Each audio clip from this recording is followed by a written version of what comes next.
Do you guys hear me? Is it working? Is everything okay? Hello! I'm allowed to watch if I'm an ally, right? Abso-down-to-and-lutely you are. Abso-frickin-lutely. Let me just fix my captions, because they are going off the screen. So one sec, I'll put them here. There we go. Hi everyone, welcome on in. Welcome to the It Gets Better channel. It's lovely to see you guys. Nice to have you here. How are you guys? Thanks for following everybody. I'm so pumped. It's been a month, I think, since my last stream here, so I'm excited to have you guys. Welcome, welcome, welcome.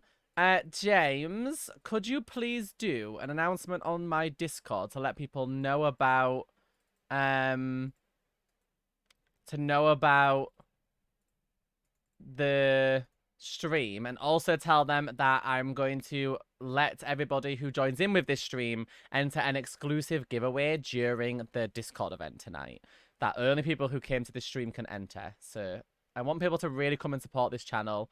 They do some amazing stuff, guys. It Gets Better does amazing, amazing things, and I would really, really love more people to come over, support this channel, and things like that. And James, for the last giveaway winner, because you also just let them know that the Robux is still pending at the moment, but as soon as it's sorted, I will send it to them. Thank you. All right, so hello everyone. It's really nice to see you all. I'm really glad that you're here. Today we are going to be talking a little bit about staying safe, especially when making friends, and when dating, especially as LGBTQ plus people. It's something that I've talked about a little bit on my vlog channel, and I wanted to elaborate more on it, answer questions on it, and stuff like that in the chat. But whenever we do stuff like this, it's on this channel, you are more than welcome to also submit other questions that are not necessarily to do with the specific thing at hand, if that makes sense. So, it'll be right after this stream, Emily. So if you guys have any questions that you'd like to ask throughout this stream, LGBTQ plus related or otherwise, if I can answer it, I'll answer it. Feel free to ask. I'll do my best to help out. But we're going to go ahead and get started talking, and throughout I will stop and I'll check some of your messages and things like that as we go. I have been thinking about this stream a lot, and also this particular topic a lot, and I wanted to go ahead and start off by saying, for anybody who might be tuning into this stream for the first time and seeing me, I'll say hi to all of you and read your names out in just a moment. But in case you've come over to the It Gets Better channel and this is your first time seeing me on it, my name is B, or B Plays. I am primarily, I say primarily, I kind of just fell into making gaming videos on Roblox as like my main job, I guess. That's what my main job at least was until this year. And then I started to explore other things as well, like vlogging and doing other things like that. I've actually been content creating now for almost 10 years. In February, it will be 10 years. There's a hair in my lipstick. Get out. Sorry. Where is it? It's refusing. I think I got it. Okay. I didn't, but it's fine. We'll ignore it for now. So basically, I have been creating content for about 10 years on YouTube and across the various places on the internet. I started my YouTube channel originally, my first YouTube channel, in 2014 when I was 15 years old, and I'm 24 now, so I've been here a long time. And I've also streamed on Twitch since 2015, I believe, when I made my first account. So yeah, I've been around a long time. And I have had a lot of time to think about LGBTQ plus related stuff online, because I basically grew up on the internet. Being a teenager in this modern world means you essentially grew up online, as most of you will probably also be able to relate to. And it just sort of means that I've got a different perspective, I think, than some people on what it means to be LGBTQ plus in this modern world. I am just going to tweet that we are live really quickly, and then I will very quickly snap my face back up to the screen again so it doesn't look like I'm ignoring you guys. So just give me 1 second just to tweet this. It Gets Better channel. It Gets Better channel. Talking about staying safe while making friends as an LGBTQ plus person, but this can be helpful for anyone, including allies. Link in their bio. I'm going to say link in their bio because apparently putting links onto things on Twitter makes your tweets not get shared out properly. So I won't do that.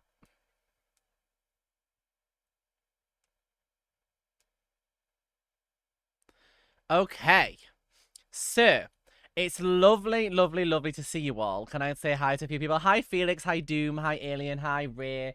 Hi, Cherub. Hi, Ash has your feet. Hi, a Queen Sophie. Nice to see you again. Hi, Lover. I love her. It's nice to see you again. Hi, Sierra. Hi, Teapot. Hi, Animal Crossing. Hi, Magical. Hi, Ghost. Hi, Miss Misery. Hi, Sour Cherries. Nice to see you again. Hi, Smoking River. Nice to see you. Hi, Iris. Hi, Ash has your feet. Be yourself. Hello, hello. Hello, Emily is slaying. Hi, Ian. Hi, Jewoo Wee Woo. Hi, Sammy. Hi, Sasha.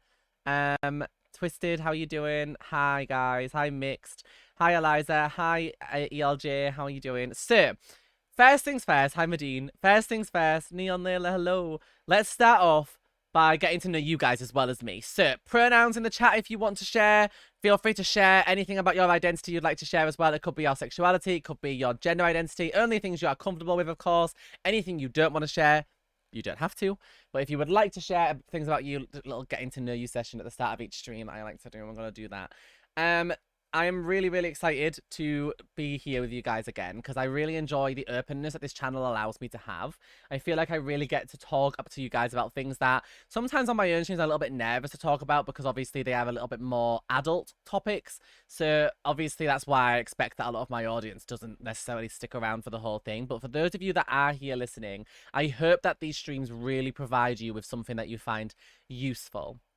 So I want to talk a little bit about one particular thing first that I wanted to share with you guys, and that is that I am actually currently undergoing vocal therapy.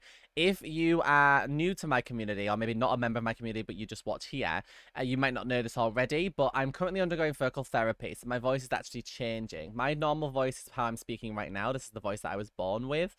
But I am working on changing my voice to more feminine. So in future streams on this channel, it will start to sound a bit different, but it's probably going to sound really weird at first. If anybody else out there who's watching this is also trans, you may already know that when you go through vocal therapy, you kind of have to sound a little bit silly for a while until your voice stabilizes. It's really hard to learn to talk differently. Anyone who's ever learned an accent or had to do any kind of speech therapy or vocal therapy will already know this. It might have been because you had speech therapy for a lisp or you had speech therapy for something else. Like, there's various different things that you have to do when it comes to speech, and it's really hard to maintain those things and learn something new when it comes to talking, because talking is something we all just do naturally, right? We don't have to think about it. So it's a really complicated thing, but if I do continue doing streams for It Gets Better in the future, I would really like to do some streams talking about trans voice and things like that, and things that you can do and tips that you can take on, because I've learned so much through vocal therapy. I would love to share those with you guys. But now I'm at that point in vocal therapy where I just have to be using the voice, and I am very nervous. I admit I am very, very nervous about actually just actively using, I guess, my new voice. It's something that I feel very nervous about and very scared about, but hopefully with time it will be okay and we will be all right. I just need to, I guess, get the confidence to start using it regularly, which I will get eventually. It's just going to mean lots of practice. Because right now, when you're practicing, my voice gets very pitchy. It goes too high sometimes, too low sometimes. Especially with headphones on, it's hard to maintain. But over time, we'll get used to it, so we just got to keep going. So yeah, for those who are interested, my pronouns are she, her. As you can see down there, I am trans female. I transitioned I started social transitioning when I was 17, and I started medically transitioning when I was 21. 21, yeah. Yeah. Hold on. I was almost 22 because it was in November 2020 when I finally got to the end of the waiting list for hormones in the UK, because the waiting list is huge. In November, I turned 22 in this January, so I've not actually been on hormones for that long. I'm 24 now, so I've been taking hormones now for coming up to 3 years. Most of the changes that are going to happen will have already happened. I always thought, this is something that a lot of trans people probably will understand. If you're trans watching this, probably going to understand this, but I think cis people probably get this as well in some respects. I thought for a long time that I was pretty comfortable with my face and stuff and how I look, and the changes the hormones have made. They have made a lot of changes. The problem is that I have started to pick things out about myself that I think are too masculine about me that I want to change now, and it's kind of I don't know. It's not been very good for my mental health. I don't think because I've been really like nitpicking at myself and picking things out that I don't think are feminine enough. If that makes sense. So I'm currently trying to work on figuring that out. But I don't want to have major surgeries on my face. So I don't know. I'm trying a few smaller things to get started before I try doing any major things. So at the moment, I'm starting off with on the 19th of February. I'm having a slight lip filler, not too much, just a little bit, and also having fat dissolving injections in my neck. And I'm going to consider potentially having fillers in my like cheekbones to make them a little bit more presented. But we're gonna see. I'm gonna ask them for their advice on the things that they think would be a good idea to try. Hi Tarina, how you doing? Um, did you have your breast surgery yet? No, my breast surgery is on the 21st of June. Assuming all goes to plan and we don't, it had to be delayed. And assuming that we don't have any more issues and nothing else comes up, it hopefully won't be delayed again. It'll be on the 21st of June. During that time period, my streams will be a little bit iffy. But I'm gonna try and make sure that I still stream a little bit. I try to stream from my bed, but that's fine. Like, that's not gonna be too hard. I'll just set my computer up over there or something. I'll take my laptop to bed with me, and I can stream for you guys there. That I think that'll be quite fun actually. So we'll see. So today I want to talk a little bit about making friends and dating. We're going to talk about a little bit as a trans person, but mainly making friends. I think that's going to be more beneficial to you guys. We can talk about, as I said, we can talk a little bit about the dating aspect too, because being safe while dating is scary. And I think it's something that we should definitely talk about and explore a little bit today. I'm going to just make this like caption box bigger so it just fills the whole bottom because it probably looks a lot better if it just fills the whole bottom. We're almost there. Does that fill? Okay. It's not going to show the whole bottom unless I talk a lot. But anyways, let's talk a little bit about making friends online first because I think, not just online, but making friends in general as an LGBTQ plus person is quite scary. Oh god, now they're going off the side. I am such a noob. Let me do 650. See if that fits it. There we go. So making friends is difficult for anybody. I don't think it's necessarily just a unique thing to LGBTQ plus people, but I think any of you guys out there who are LGBTQ plus and have come out, you probably know the difficulty of trying to make friends. It can be really, really difficult to make friends. The main reason for that is, well, mainly, I think the main reason for it is because we have so many pressures to accept ourselves and things that we don't like about ourselves, and so much nervousness from the world telling us that this thing's wrong with us, that we are just so afraid of trying to show other people who we are and hope that they're accepting of us. I don't know about you guys, but whenever I go somewhere new or meet new people, I'm always terrified that they aren't going to be accepting of me. So like when I first meet them and introduce myself, I am so afraid that if they find out I'm trans, they're not going to be accepting. And I think when you are LGBTQ plus, you have a choice to make when you meet new people. There are things that you don't mind people knowing and things that you don't want people to know. And you have to make that conscious choice of, is this person important enough to me or this relationship potentially important enough to me that I want them to know about my identity? And I think when you meet new people for the first time, I'm not sure that when you're meeting somebody out of context where it would be relevant. Like if you're meeting someone at an LGBTQ plus youth group or you've come to like a stream like this, it makes more sense to identify yourself as saying, hey, I am gay, I'm trans, I'm whatever, right? But if you're meeting someone for the first time on the street or at a shop, you're not going to go up to them and go, how much is this, by the way, I'm gay, right? So in those are situations where you don't tell people your identity. Now, if you are gay or lesbian or pansexual or insert sexuality here, some sort of LGBTQ plus sexuality, so I hear from a lot of people in those positions that they feel like it's a bit easier in public because those aren't necessarily things that are necessarily obvious on the outside. But some of you obviously will express yourselves in a way that, like, with the things that the way you dress and things like that, that that you think people will assume you are LGBTQ plus. I hate that people will not wear certain things that they love because they're scared it will give away that they're gay or whatever else that they are. You guys should wear and enjoy yourself however you want to. As long as you're keeping yourself safe, you should never have to not express yourself the way you want to in order to be safe. You should be safe anyway. That's not your problem. That's not your fault. It's society's problem and society's fault that you aren't able to do that. Let's get that clear. First things first. Secondly, when it comes to being trans, I think you have a little bit of an additional concern sometimes when it comes to meeting people because you worry that people can tell. That's something that I always worry about. I always worry that when people meet me, they'll be able to tell that I'm trans. For me personally, I think now I don't want to sound like I'm full of myself because that's certainly not the case, but I think that when you look at me, the way I dress and I have my makeup on and my hair and stuff done, I don't think you can. I think I look feminine enough that you wouldn't necessarily be able to tell I'm trans by just looking at me. I think the problem is when I speak. As soon as I open my mouth, that's when people tend to look at me and go like, hang on. And that's why people Google about me, am I a boy or a girl? On Google, the most Google thing about me is B plays a boy or a girl, and that's a little bit, not great. So like I think that's the only time people necessarily look at me strangely is when I speak, which is why I'm working on my voice at the moment.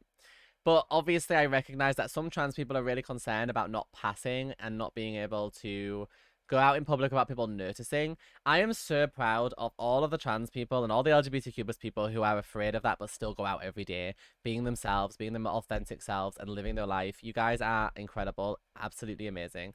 And I'm also so proud of all of the trans people and LGBTQ plus people of all kinds out there who have to go out every single day and live their life as something they're not because they're in a position where they just have no choice. You are braver than I am. You truly are, because I don't know how you do it. And I'm so proud of you for continuing on every single day despite not being able to share your true identity or be your authentic selves. I think that when it comes to making friends, the best way to stay safe is to put yourself in a position where you are meeting people who are like you. So, for example, do you guys have any like? Do any of you go to college here? This is a good starting point because it's a good example to give. Do any of you guys go to college or university who are watching the stream right now? Also, as I said before, if you have any questions at any point or anything you want to share, it could be LGBTQ plus related or otherwise, feel free to say it, share it, whatever you like, and I will, and we can discuss it. So don't worry if you've ever got a question, ask. So there are some of you guys that are going to college or university or have been before. So when you go to college or university, you will probably already know there's a lot of like, I can't remember the special, there's an actual name for them, but they're like groups of people that get together and do certain things. So in America, they tend to have like fraternities and sororities and stuff. They're quite popular. In the UK, we don't call them that. We call them, I don't know what we call them in the UK, guys. My brain's gone completely. But basically, we have like these groups, right? And you can, like clubs, yeah, exactly. I mean, they're like clubs, but they have a special name at university. And they have like LGBTQ ones, usually at most universities or colleges. There are also clubs like that out, societies, that's what we call them in the UK. Thank you, Queen of Shred. So you have like different things like that in normal life as well, not just in university or college. There are youth groups, there are other groups, there are social groups that you can join and you can go and meet people in those positions. I think if you're trying to make friends and you're nervous about making friends, sometimes joining a group like that where people like you are going to it is going to be the best possible thing that you can do. And I would certainly encourage you guys to try one if you haven't already. For example, there are lots of youth groups offline and online, by the way. If you don't have one offline in your area, you could join one online where you can specifically go and meet other LGBTQ plus people. And obviously that means you're going to feel more comfortable and more trusting because the people that are there are going to be more like you. It's hard when it comes to making friends because you never know where exactly you want to go to try and make friends. I've been in that position because in real life where I live, I do not have any friends. I have my family, but that's it. All of my friends are online because I've struggled so much with finding friends in person. Mainly because when I left school, I was bullied quite badly at school, and when I came out, I didn't want anybody I went to school with to know me anymore. I wanted to just start my life over, be myself.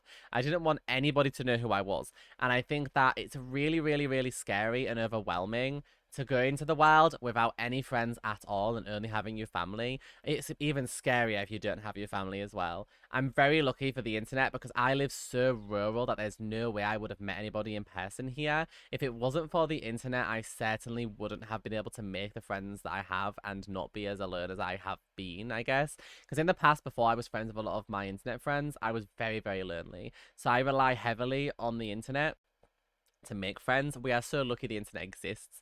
People before us must have struggled so much with making friends if they were LGBTQ+. I can't imagine, especially with the persecution that they experienced back then.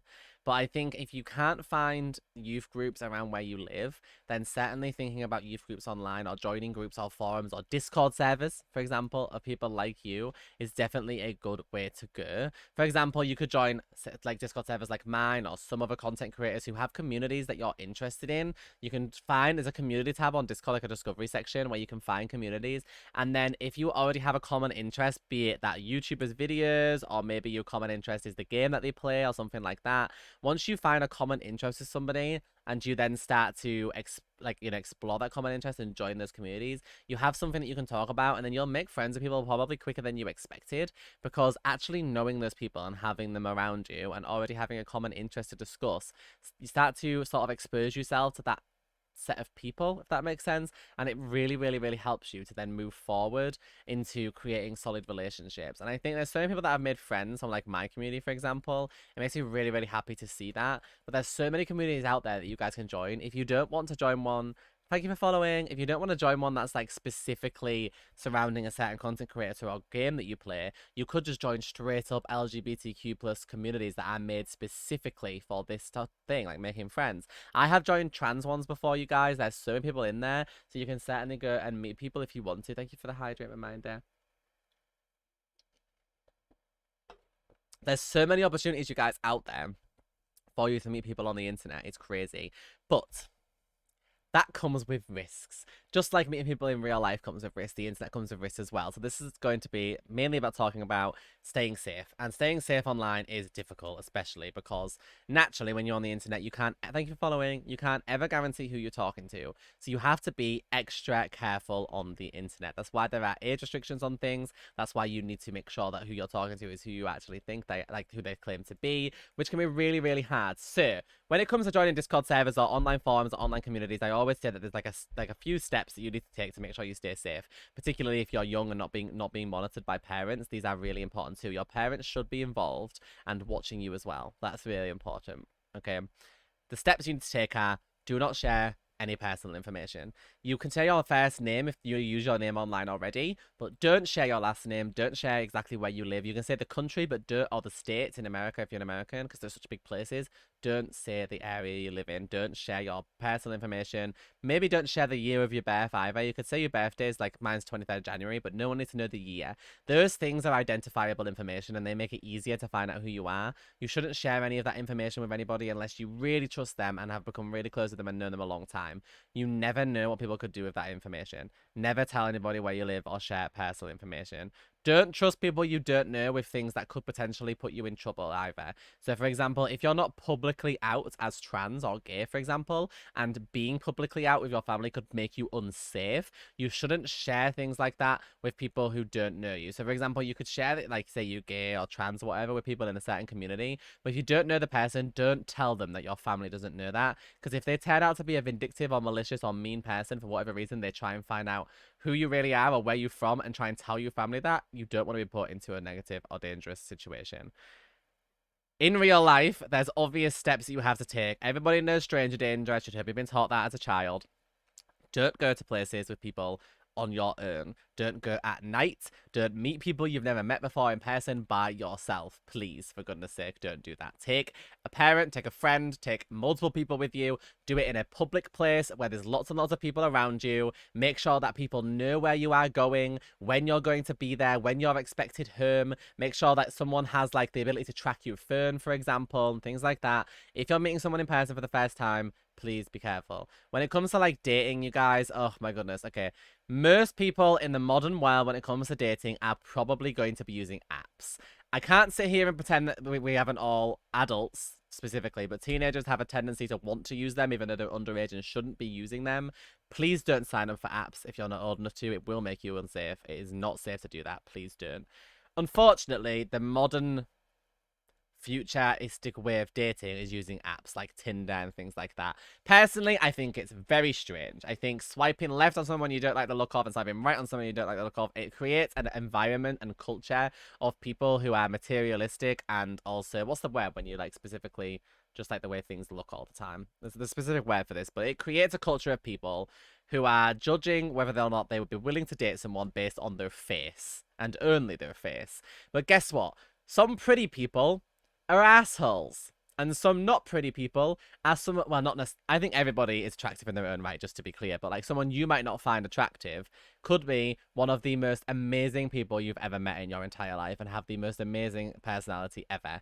Everybody has their type, right? But the thing is, what you've got to realize, think about all the successful relationships of people in your life that you know. If you listen to the things that they say sometimes, they will make it clear what their type is. So, for example, my parents, for example, they will see certain celebrities on TV and make comments about how attractive they are, and certain ones, you know, you can start to get an idea of what their type is.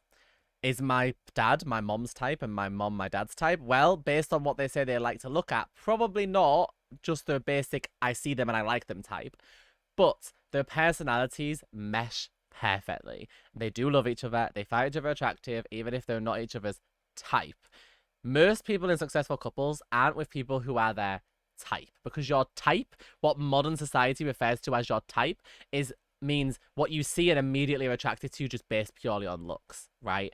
But they could be a terrible person. You should never ever, in my opinion, attempts to date people just purely based on how they look, because they could have the worst personality ever, and then you're gonna overlook all the people who maybe just aren't fully your type, but they're still attractive, but have like the most amazing personalities ever and would make you so happy. You're gonna overlook all those people because you're gonna constantly be looking for what you think is the best. You do deserve good. You deserve to be treated well. You deserve to be happy. You deserve the best for yourself. Why not? That doesn't necessarily mean that you should overlook everybody else in favor purely of how attractive someone is. And I think that that's something really important that you learn very quickly in this modern world. We are literally being raised and raising our children on social media to just look at attractive people all the time and to not think about what people's lives are really like. Everything you see on social media is always the best snapshots of people's lives, right? They never show you anything behind that. Like, I am pretty realistic. I haven't cleaned up my bottles off my table. I haven't tidied my bed. Like, you know, I'm fairly realistic online. Do I look like this all the time? Hell no. Normally my blankets are everywhere and there's crap all over my floor and my clothes are everywhere and I have no makeup on and I'm sweating at my desk editing videos and my hair's all stuck to my face. Like, of course I'm not going to share that on my Instagram, you know? A lot of what people put on their Instagram and social media is not really what their life is actually like. They're just picking the best, most attractive moments from their life to share with you. And we compare ourselves to that all the time, and it is really, really unhealthy, and it translates directly into this online dating world that we've created, this culture of Tinder and what's the other one that everyone uses now, Hinge and things like that, where you essentially just look at pictures of people and go, I want to date that person, having never met them and have no idea what they're like. And let me tell you, I have fallen into that trap and have ended up finding somebody on a dating app that I thought was really attractive, and we talked for ages, and then we were like, should we go on a date? And I was like, right, well, if we're going to go on a date, I'm going to follow the safety steps. Meet in a public place, surrounded by people. During the day where I know there's going to be lots of people there, I drive myself. Don't get into the other person's car. Don't let them pick you up or drive you anywhere. You know, making sure you follow all the safety steps. I made sure I drove there myself so I could get away again. I told my parents so they could track my phone. I gave them permission to track my phone while I was there. There was all the safety steps in place. And then I met the person for coffee. They seemed all right. And so, you know, we got along okay. So we decided we'd have a second date, right? Normal progression. On the second date, all the holes started to appear. All of the red flags. Like, all of the red flags. Like, he could have been swinging a red flag in my face if he wanted to. Like, immediately, you guys, as soon as you start to notice this, get out. But listen, literally, listen to me. Just because someone is attractive does not mean they're a nice person. You know, you can look at their face and be like, wow, they're so pretty. But actually, they can be really not so nice. So the thing is you need to be able to recognize these things. What were the red flags? Okay, so to me, so the first thing that I think triggered my brain to go is that they made a negative comment about my makeup. They said they didn't like my makeup because they prefer women that don't wear makeup. They basically said that they prefer women that don't wear makeup and look natural. And that, to me, was a red flag immediately, because I had just spent over an hour doing my makeup before that to look nice for that person on a date, because I wanted to look nice for that date. It took me over an hour to do my makeup and choose my outfit and everything to get ready, and then like another half hour sorting my hair out and things like that, just to look nice for that date, only for the person to instead say, you look really nice. Instead of that, they said, I don't like makeup. It gets everywhere. And I think that women are more attractive when they're more natural and don't wear makeup. Immediately, I felt crap. Like, it just made me feel like crap. It made me feel gross. I felt really unhappy from that. And he also made a comment, and this sort of made me really uncomfortable. He said that he doesn't like makeup as well because when you're like kissing the person, it gets all over their face. And that immediately made me think like, is that what he's thinking about? Does he think that because he took me out for coffee that like I'm gonna kiss him at the end of it? Because that's not what's gonna happen. It's not gonna happen, right? So like it starts to give you the idea of what like they are expecting already, like what they think's going to happen. Like I don't know why you think my makeup's going to be on you, but it isn't because I'm not going to let you touch me. So immediate like red flags. And then another one is that he said that he hates it. He hates being with people who spend their money too willy nilly, like buy things too much and instead of saving and whatnot. Fine, all right. Who says that on a second date? Like, I'll do what I want with my money. I work hard for my money. If I want to buy something nice with my money, I'm going to buy what I want with my money. I don't care what you think. If it's mine. I earned it. I'm not spending his money. So what difference does it make? That made me feel really uncomfortable as well because it was like nothing. It's nothing to do with that. It was right after I had bought like a nice cake with my coffee, and he then told me he doesn't like people that waste money. So it was almost like he was saying because I bought a nice cake instead of like the cheaper cake, like the little buns that you could buy, that I was wasting my money. But the way he said, "Are you sure you want that cake as well?" As well as like not just the price, but the way he said it, he like then expressed how many calories were in it. I don't think I need to tell any woman or man why that's not acceptable. I don't think I need to tell anybody about that. I think that saving your money is a good thing, but I think that that shouldn't have to be imposed on someone else. When you're in a couple and you're officially together, then yeah, you should save together and plan what you want to spend your money on together, whether it's for saving for vacation, whether it's because you're going to buy a house together. Then those things are important because you're paying shared bills and living in shared accommodations and things like that. Yes, then it matters. On a second date, it doesn't matter how the person spends their money. It's nothing to do with you. And then he told me how many calories were in the bun when I bought it. He very obviously was making a comment about my weight and making it clear that he thought that I shouldn't eat it, because I'm already a bigger person. I'm already a larger person. And so immediately I felt about that big. And I was like, I want to leave immediately. So like as soon as you get like those like red flags, you should absolutely not do not continue with it because I can promise you that it will not end well. If somebody speaks to you like that or makes you feel small or uncomfortable, you want to be out of there. Like the man woke up and chose violence. He literally, yeah. I kept my cool so well when he said it because the thing is, right, guys, so just to be clear, Sasha, he said he memorized it. He worked. It was a chain cafe that we went to. He worked at one of the other ones of the chain, so he knew all the prices and calories off by heart. Yeah, and so he used it as a way to tell me that I shouldn't eat it because it was too many calories. Yeah. Um. Anyways, so I kept my cool so much because I'm very non-confrontational. I'm a pacifist. I don't like to confront people. I probably should have I don't think you should be violent. I don't think you should ever slap somebody. I think that's very violent. But like, I probably should throw my water in his face or something. But I didn't. I should have got up and left. That's what I should have done. I didn't though. I just kept my cool. I stayed calm, and then I waited to leave. Because the thing is, right, guys, what you gotta realize is I'm a pretty tall person. I'm pretty large in stature. This guy was still much larger than me. He was taller than me and stronger than me. I didn't want to do anything that would make him angry because at that point I don't know, he just seemed like the type of guy that probably gets angry. Do you know what I mean? So I didn't want to trigger him to be angry with me. And I thought if I tried to get up and leave, he might get angry with me. And even though I was in a public place with lots of people, I didn't want to make him angry. And I think women especially will know how that feels quite often. I'm sure that situation happens for men too, but it happens all too often for women. Where you don't want to make the person angry because you don't want to see what happens if you do. And especially because I could tell that he was that kind of person that probably gets angry a lot. So I avoided making him annoyed with me and just tried to wait until it was over to get out of the situation.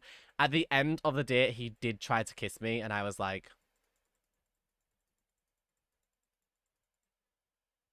just moved my head back and said, thank you, and then left.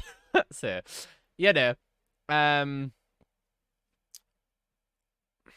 I'm trying to decide.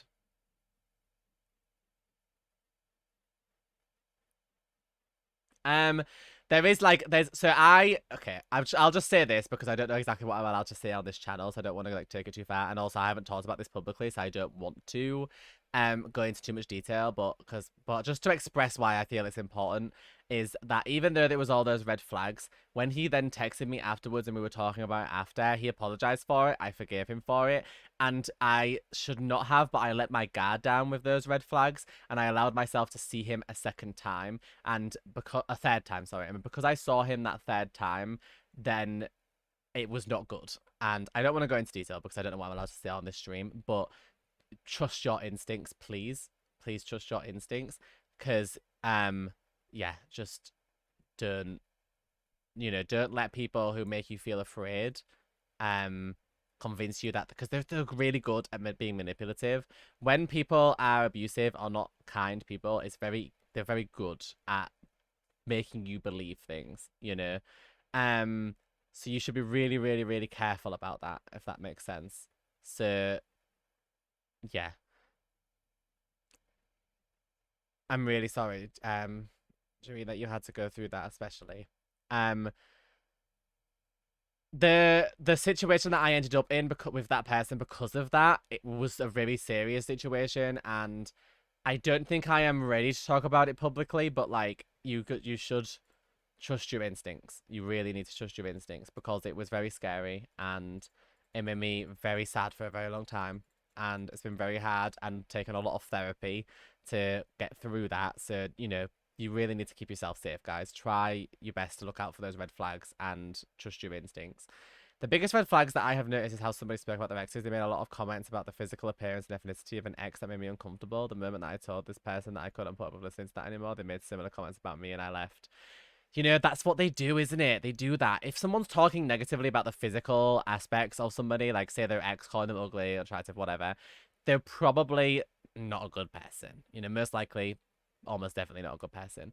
And I think that if you allow them to essentially continue, you'll be the next one. You're gonna, if you don't end up with them permanently and you break up or whatever, or you don't see them again, the next person they date, they're gonna talk about you like that, and they very quickly show their true colors when you challenge them.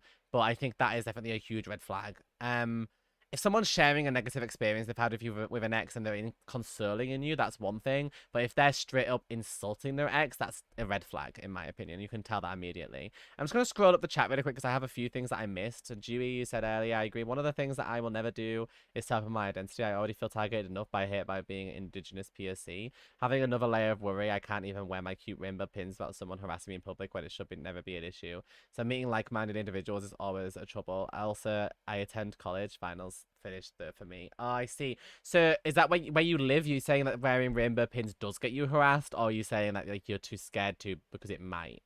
Because I think area is everything with those type of things too. Where I live, I definitely wouldn't be harassed for the rainbow pins, but like there are things that would get me harassed. Like I would never wear like cropped clothes, but that's not because of being trans. It's because I'm overweight, and people would definitely make me feel uncomfortable for that where I live because they are very opinionated here.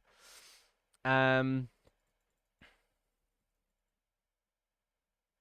Oh, Sophie, I read your message as well about the Roblox avatar. It seems strange to me people on Roblox would be like that too, because there are so many people that are LGBTQ plus out there, but definitely make sure you report it if things like that happen online. I'm really hoping that the world becomes safer for us all to be able to express ourselves more in the future. Yeah, and don't add random people as friends. If you join Discord servers, please do not add random people as friends until you really know them.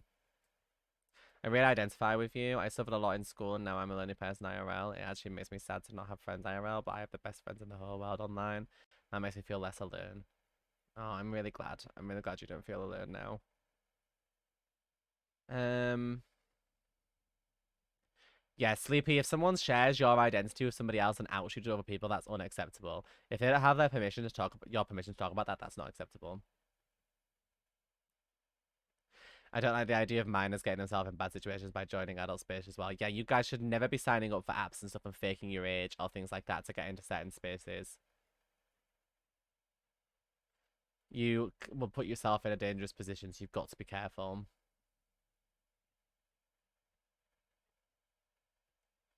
Um,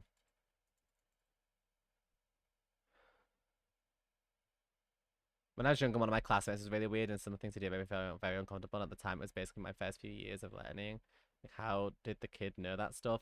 Yeah, so there are some people that do things like that, ELJ. You've got, it's really hard to do it, but if you have the confidence to and you feel safe to, you should definitely report that to a trusted adult. These people shouldn't be allowed to do things like that. They shouldn't be allowed to keep making people uncomfortable all the time. It's not fair and it's not nice.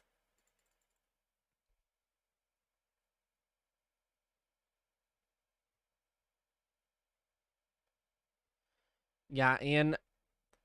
Some men, it's a more common with men than women, but some women do it too. There are people out there that just they just have that on their mind all the time, and it's uncomfortable. But you shouldn't feel like you have to surround yourself with anybody who makes you feel that way. You definitely should remove anybody from your life who makes you feel uncomfortable. Thank you, Tyrina.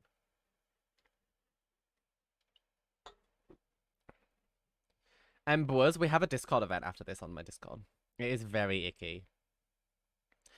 I only have 2 or 3 friends IRL, but online I feel more accepted and not alone. I have many friends on there. And I know it sounds bad, but I'm very introverted and shy. That doesn't sound bad. We're all introverts here, sweetie. Especially audio who people know that I was bisexual. I had so much hate back that oh, you went back to like telling people you were straight because you got a lot of hate. I'm sorry that you felt like you had to hide because of that. I'm scared to use pride pins because I'd get 100% judged from everybody.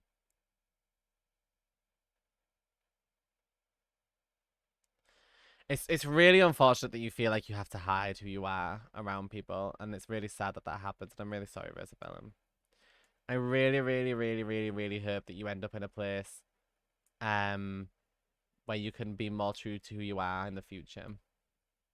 It's always super hard when you're in a bad financial situation. You kind of have to pull through for a while, but stay strong. We can all make it out of horrible situations. I see myself appease to people just to stay safe. Yeah, it's really true. Sometimes you are in a position where you just have to keep going for a while and can't be yourself for a while. And I trust me, I know it's horrible. But if it means in the end that you'll be safer and in a position where you can be yourself again, sometimes it's worth just pushing through that last little bit. Keep holding on, you guys. It gets better.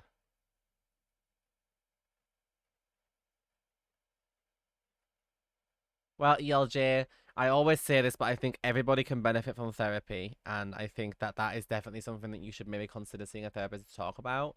I think it could probably really help you to chat to somebody who can offer you support and provide the proper help for something like that. I think that would really benefit you.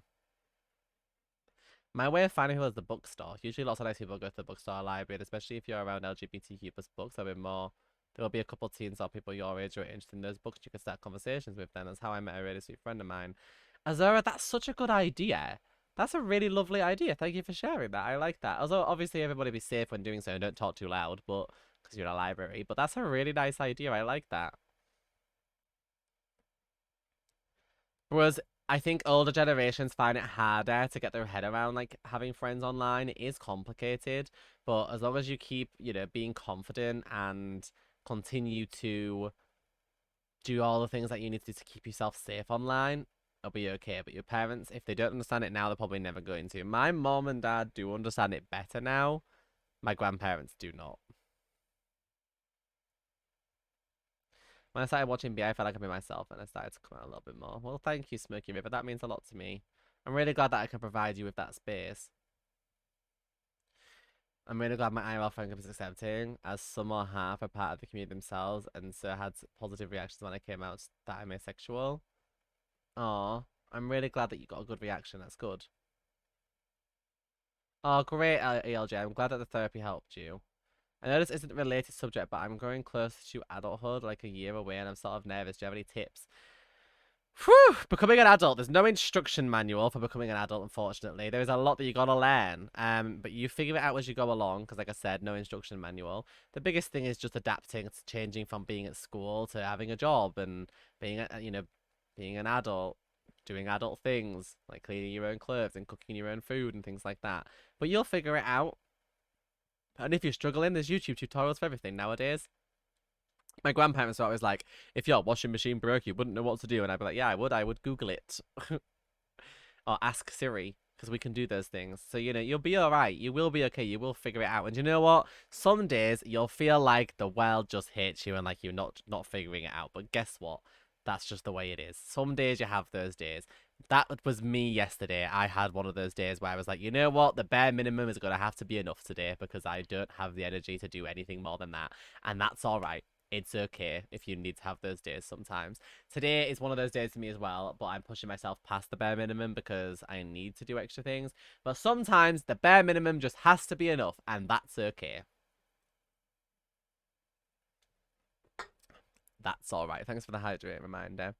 I've always had a hard time judging people as well. Going to adulthood is so harsh at the beginning. Yeah, I don't trust people easily at all. I'm just searching for something. 1 second.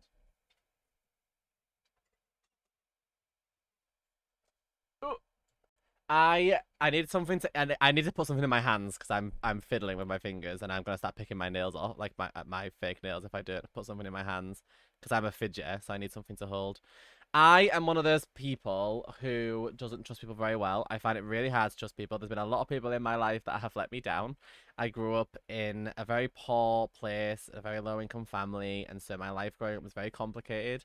So I completely understand like the trying to I guess, navigate the world when you're young and confused. It's not easy, especially when you don't trust people very easily. It took a lot for me to trust people the first time that I really opened up to my online friends. It took a lot out of me. But I'm really, really glad that I did it because without doing that, I definitely wouldn't have the friends that I have now. But it just took me taking a chance on someone, I guess. Sometimes you just have to take a chance, and once you do, it can change everything for you. But I'm not gonna pretend it's easy to do that because it definitely isn't. It's not easy to do that and take that first chance. So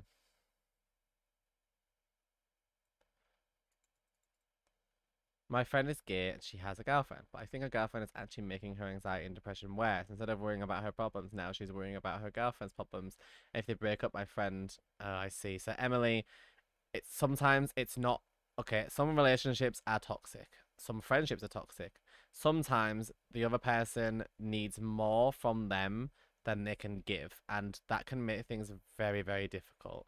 But your friend, it probably isn't going to help your friend very much for you to tell her your opinions negatively because if she loves her girlfriend and if they're in a good like if they're in a relationship she's probably going to want to help her because she'll feel like you know that it's beneficial. She might not be able to tell that it's affecting her own mental health really negatively, but this is something that she needs to figure out for herself because if she feels like other people are forcing her to make certain decisions she will end up blaming you for it and not recognizing that this is something she needs to figure out herself. So you can gently encourage her and but the main thing that you need to do is be there for her. Be there to support her, give her as much help as you can, but try not to, you know, try and push her to make certain decisions because then rather than seeing it for herself, she'll blame you for it. People just push you to be an adult once you reach 18 and 21, even if you're just a teenager like yesterday. It is hard. It is a lot to learn, but you figure it out.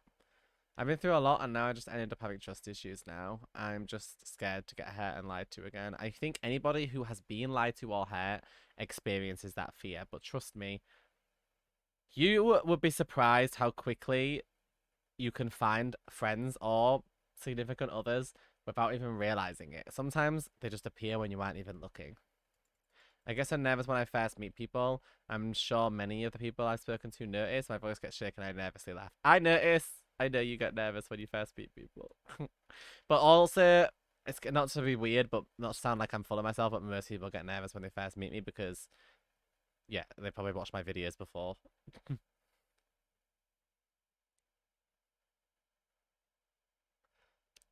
I'm just kind of used to people being nervous when they talk to me, I guess. Um, it's much better to let go of the things that are hurting you and move forward by healing than to continue to get hurt in the process of holding on to it. Exactly, Cuddly. It's true. It is true. It's very sad that people have to go through with trust issues. To be honest, it's really hard to trust people, especially when people turn out to be fake and negative. But that's why I tend to look towards people I can depend on. Yeah, I think that that is definitely a very, very, very, very, very good point. Sometimes you just have to focus on the things that are bringing positivity to your life and try not to focus too hard on the people that are making you feel bad about yourself. I have a lot of trust issues and I really can't open up much with people. That's why I don't really vent with most of my friends. I think like only two of them have had me vent at what I feel. I'm not really a venter either. There are times when I do, but like not very often. I'm more of a sit there and be silent kind of person when I'm struggling with something. So I understand that.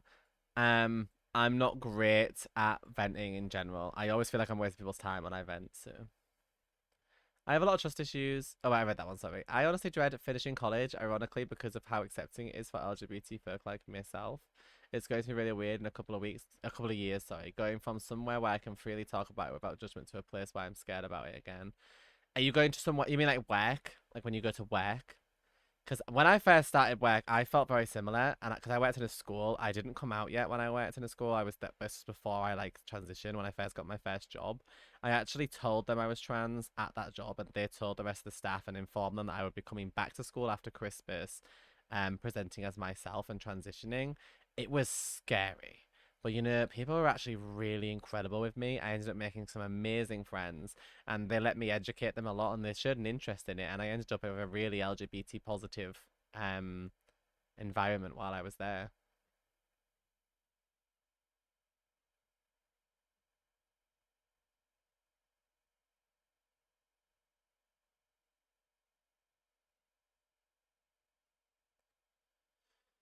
Um let's see. I'm already pushed to get more jobs plus school, looking into colleges. Yeah, you get pushed a lot when you're like 17, 18. That's when people start to push you to make you decisions about what you want to do. It's really, really hard. I don't know about anybody else, but I kind of do a form of trans masking where I like super hyper feminize parts of myself around people I'm not comfortable with, despite already being comfortable enough in my skin to not naturally feel the need to constantly fit in an uncomfortable standard of femininity in my mannerism. Vanilla, I do that as well. I like when I go out, I start walking different ways and like sitting different ways and stuff, or like you know what I do? You know the one thing I do that I can tell you with confidence drives me crazy. That is so hyper feminine and annoying because of the way people expect women to be. I have to. I feel like when I'm in public, I gotta smile all the time. Like just have a generally like happier face. You know, can't really do it right now because I'm not feeling it. But I feel like when I'm just sat at a coffee table when I'm in public, I've got to be like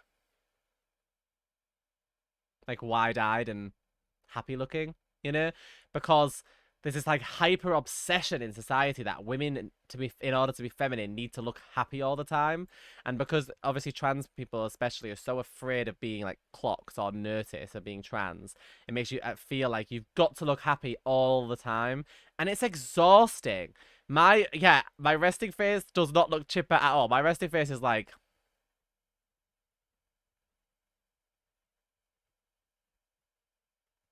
so like you know I don't look happy ever.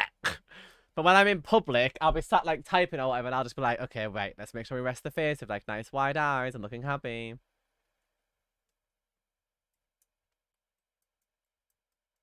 And it makes my face hurt, by the way.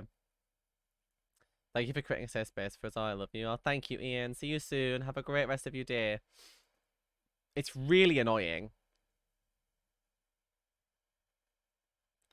I'd rather have that than smiling at strangers when they try to approach me. There's that. That's the flip side, isn't it? Because like you don't want to look too like because it makes your face look more masculine and people associate it with masculinities and not look happy all the time. But on the flip side, if you smile all the time and you accidentally lock eyes with a stranger, they think that you're smiling at them. Which is why so many men approach you to talk to you because they think that you're smiling at them. I've had two times, not very many. My sister gets it way more than I do because she's much prettier than I am. But I've had two times in my life when someone's come up to me and said, "Hi, good morning," because I've been smiling.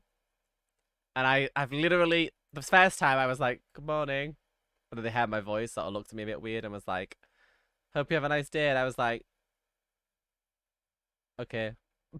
The second time, when I realized that it was because I was smiling at them, they came over and said, "Hi, hi." It was like afternoon, I think, or something like that. And they were like, "Hi."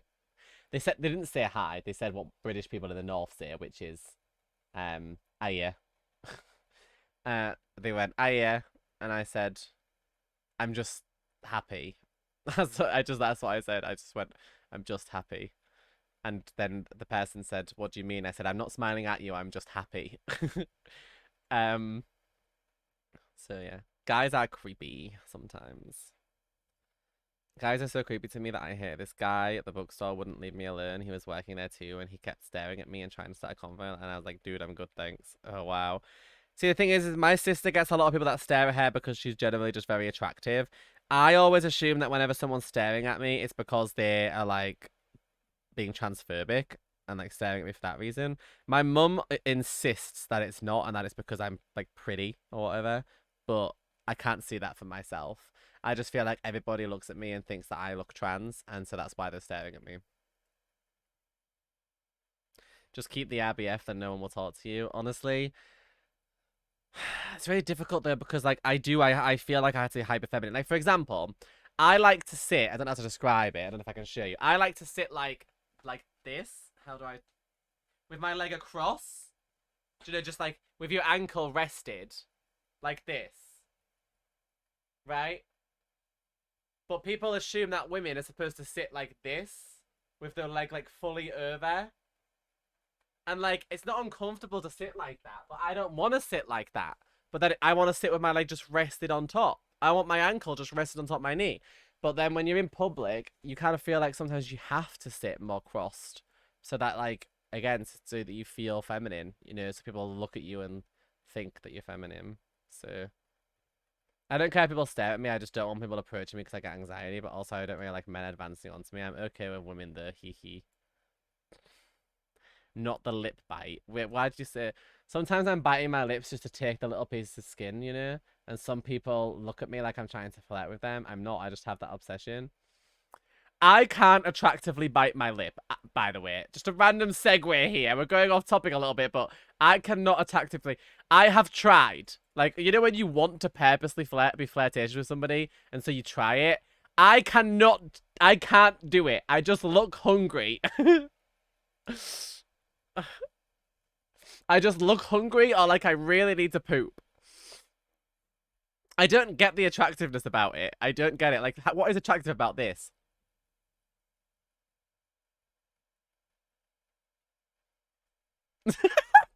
I don't get how you do it attractively. I can't. I literally can't. It just looks like I'm trying to eat my own face. I literally have no idea how people do it.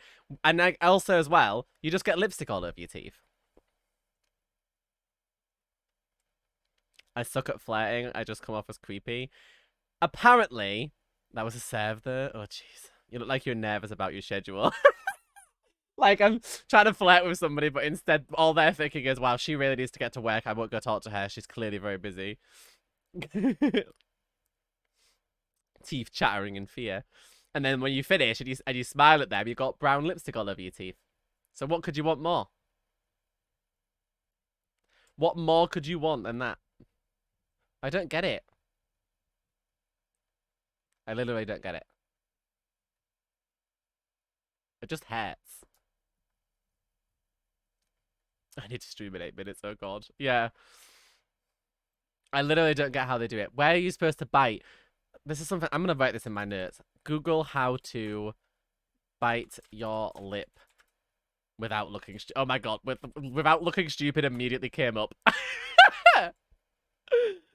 Girl biting lip, 10 secret meanings behind this playful gesture. Playful gesture? It just gives me mouth ulcers.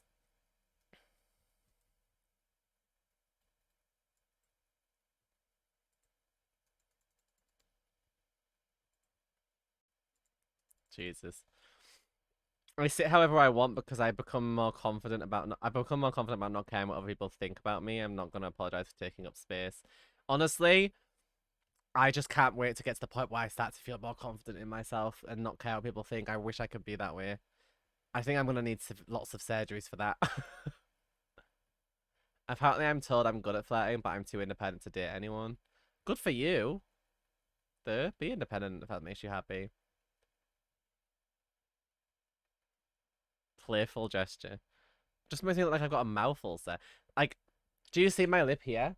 You see how it's swollen there? At the side, it's slightly swollen. 3 weeks ago, I bit my lip while walking up the stairs because I had my mouth open like a freaking moron, like that. And I bit my lip by accident walking up the stairs. And it made my lips swell up, and it's only just gone down. I spent all of New York in pain. And, like, I don't get why it's attractive to bite your lip. It hurts. I personally hate how I look. I think I look ugly, but I hate using makeup, so I just ignore it. But I think I have a massive forehead. I don't know how to style my hair to make it look good. Are you feminine presenting or masculine presenting? I have a huge forehead. Bangs. Look, my forehead is huge. Do you see how big my forehead is? Bangs. I got a full fringe on purpose because of my huge forehead. It's not that I necessarily care what people think. It's more so about my anxiety over how people treat me in public. Yeah, I think that's my anxiety too, Vanilla. I think I can 100% relate to that. I don't think I necessarily care what random strangers think of me. It's more about how they treat me because I don't like being treated like masculine in public, which is why I try and be really feminine. By the way, I am terrible at flirting, for those of you that are talking about flirting. Whenever I flirt, no one can tell. I'm not even kidding. Literally, the last 3 men that I flirted with, I've brought up to them later on, like because I'm friends with most of them, or have become friends later, and I'll just randomly be like, "Did you not notice me flirting?" And they're like, "You were flirting?" It's like, Jesus, I must be really terrible at it if 3 different people can't tell.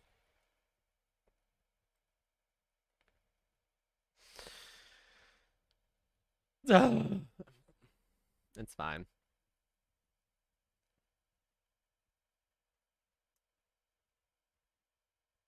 This was a while ago, so I don't really care anymore. Don't apologize for doing things that make you happy, for sure. The last time some guy tried to flirt with me, I told him I had a preference for women, and he was like, "But it's worth a try, no." Oh, man. Why do they do that? And then I got upset because he DM'd me again the next day, and I went off on him. Haven't seen a text from him since. Good for you, Azura. Why do they do that? Why do they go, "Worth a try"? Like, when you say I'm a lesbian, they're like, "Worth a try, right?" Like, how full of yourself do you have to be that you think that you're gonna be able to turn someone straight just to date you?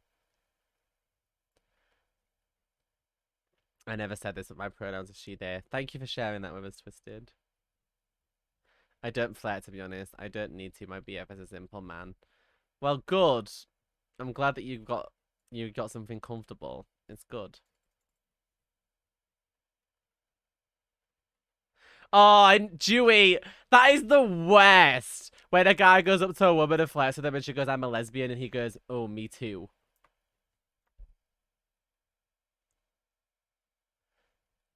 Why? What is wrong with you? I know we've gone so off topic, you guys, but this is riveting. I'm really enjoying just discussing this. I love this is off. I know this is off topic, but does anyone else struggle with going out anymore, like hanging out with friends or something, because like you feel insecure? I know a lot of people have insecure, especially with body insecurities. I got really insecure after COVID, by the way. After COVID, I got very insecure. People do that, yes, Iris. I am not a lesbian, but if somebody does talk to me that I'm very much not interested in, and it make it clear what they're aiming for, sometimes I will tell them I am, and they do say that. I have the opposite problem of accidentally flirting just because I find it hard not to. I see. I think people would never, even no matter how hard I try, no one can ever tell that I'm flirting. So it doesn't make much of a difference because no one can tell that I am.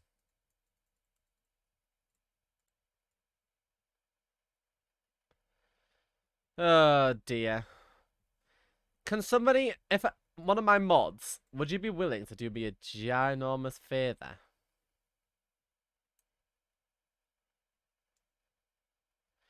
There's a lovely streamer. I know this is random and off topic, but there's a lovely streamer called Queerly Bee that I've raided before. She's really nice.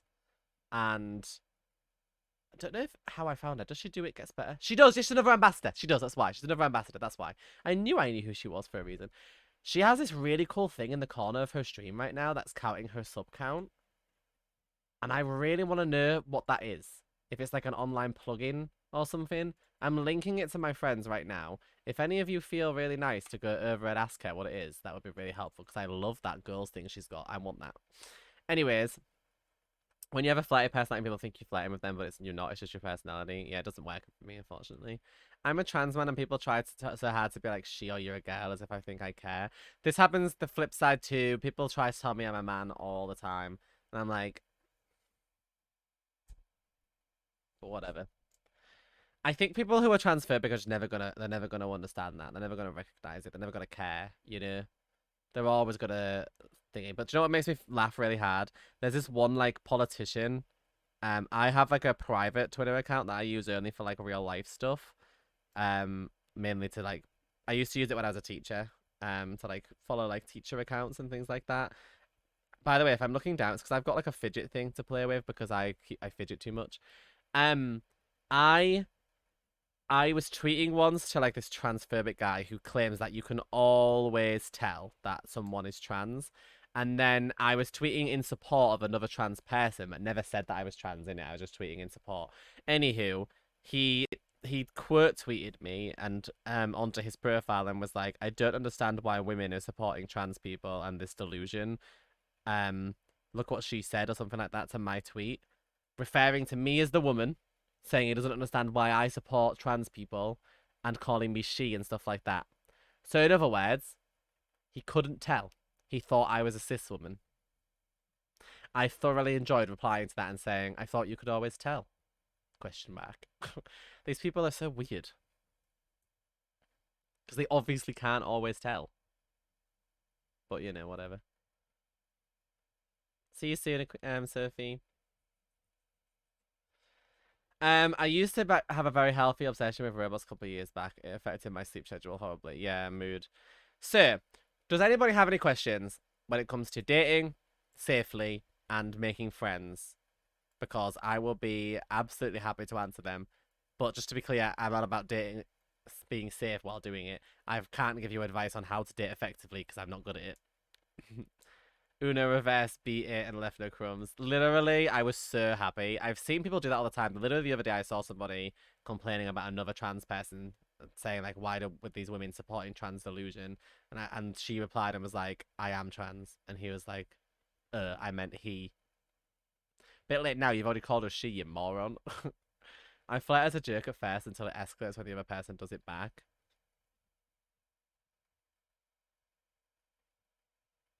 Are we talking harmless friendly flirting or are we talking like relationship flirting? Because you got two different types of flirting, you know? They do, Sasha, they really do, but it doesn't work out. So if anybody would like to share any other advice as well that I might have missed, that would be really helpful because I'm not very good. Thanks, James. What did you ask them? Did you just go, hey, what's that? Or did you tell them that I liked it?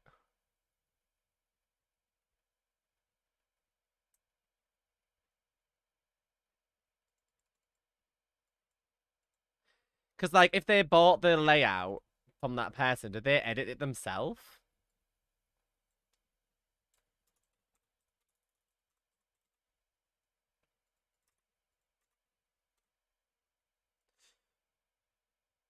Oh. I searched for that person, James, and it brought up mayonnaise. I cannot find that person anywhere.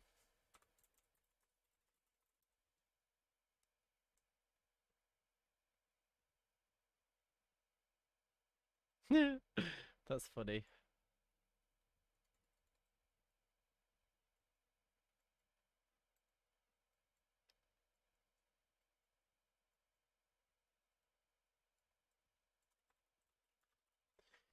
So, anyways, thanks, James. I don't like flirting with people at all because I don't want someone to get the wrong idea. Yeah, I get that. I'm extremely direct. I'm interested in them. I just let them know. Okay. Yeah, mayonnaise. Yeah. I don't like flirting with people really because like I agree. I think it gives people the wrong idea. But even when I do, I don't think people can tell. And also, if I try flirting with someone, it just looks like this. So why bother? Is mayonnaise an instrument if you play it right? Anyways, so when it comes to being online, I think there's a lot of steps that obviously you can take to make sure that you're safe online. When it comes to being in person, I think there's obviously more steps you need to take in terms of meeting people because, you know, when you're in person, it's really hard to be able to tell the signs that someone's interested in you. But a lot of people will then turn to dating apps for that reason. I just don't like dating apps. I just think they're really unsafe. If you think that is what you want to do, then that's fine. But you really need to be careful. I'm very new to dating because I just recently got a girlfriend, but I'd say be respectful and don't cross boundaries. Make sure the other person feels comfortable, and so do you. Also, stay in contact and let them know if you're busy instead of lashing out or just straight up ignoring them. Yeah, I think that's a really important one. Letting people know when you're busy. You know, ghosting people, it's not very helpful. It makes the person worry that they've done something wrong. I like this guy who has similar features to me that I'm insecure of, so he can't really insult me about it. Like you did that on purpose, you mean, or? My advice on dating is truly just to keep your business and only share it to the people that it matters to share it with. Um, Medical professionals, spouses, authorities, and friends and family, if they have known, have shown deserve your business. Yeah. So when it comes to like dating as a trans person, I don't like to tell people that I'm trans straight away. If I meet someone in person, I won't tell them I'm trans until like if there was gonna be like a second date or something, I'd probably tell them then. Sometimes I do tell people before because I don't want to waste my time with somebody that I really like just for them to be like, I'm not dating you because I'm trans.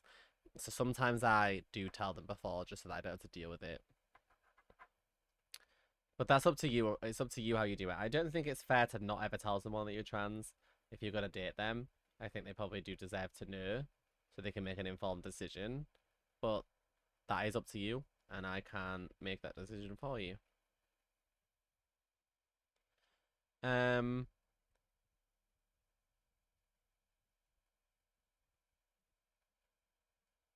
what did I miss? I missed a message. Sorry, one sec.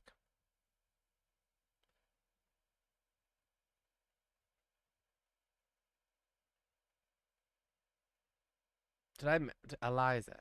I saw that Queen of Sheba replied to someone called Elijah, but I can't remember. I can't find the message. What did I miss? Am I blind? I'm legally blind. I have no idea where it is.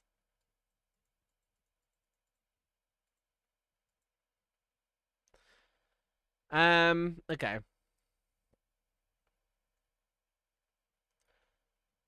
One of my advice I learned while dating is just to be yourself and listen to your friends if they spot any red flags that you miss. Yeah, listening to your friends is important. Trusting your instincts, you know, things like that as well. Thanks for the reminder, Jess. Um, my advice about dating is take your time and get to know the better advice before you assume they are great. 100%. And don't base everything based on their looks. Their opinion could be amazing, even if they aren't the perfect looking person that you had in mind. My advice is about dating is don't date. But that will make things easier. Let me see. Is it weird to be in love with your best friend? That is a complicated question. No, because you can't control who you fall in love with. Is your best friend dating someone else? Because I can imagine that's very hard for you. Because this is a complicated thing when it comes to being in love with your friend. You have to respect that they can't help loving you because they can't help their feelings. But they have to also respect that you can't help it if you don't love them back. Because you can't help your feelings either.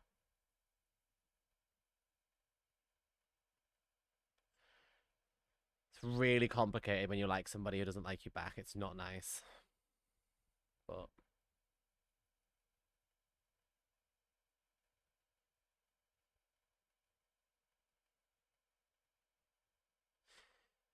should we disclose what? Sorry, did I get confused? Like your sexual identity, you mean, or your gender identity?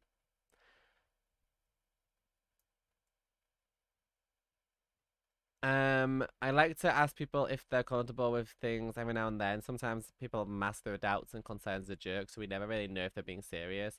I notice because I also have struggles with sometimes. Cuddly, I used to mask my like dislike for my body weight when I was at school, especially. I'd let people call me fat and join in with it.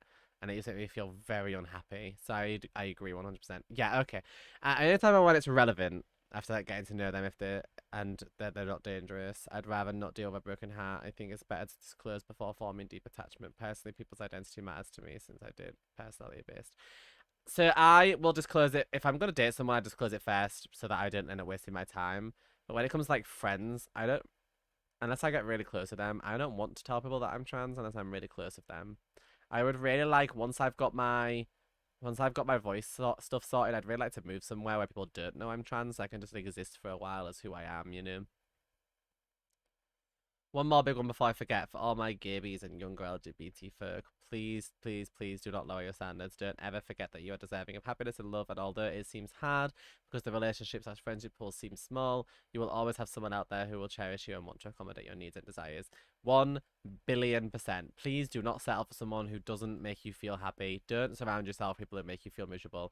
Whether it's friends, whether it's significant others that you're looking for, whatever it might be, there is somebody out there who will give you everything you hope for. Please do not settle for somebody who gives you less than the best. It's not worth it. You deserve better.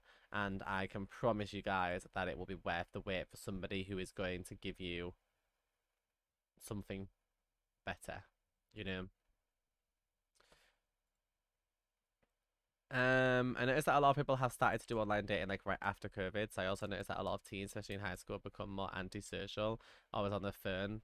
That's what they used to be. I think COVID in general has just affected a lot of people really negatively, and a lot of people don't really know how to reintegrate back into society again. It's really tough.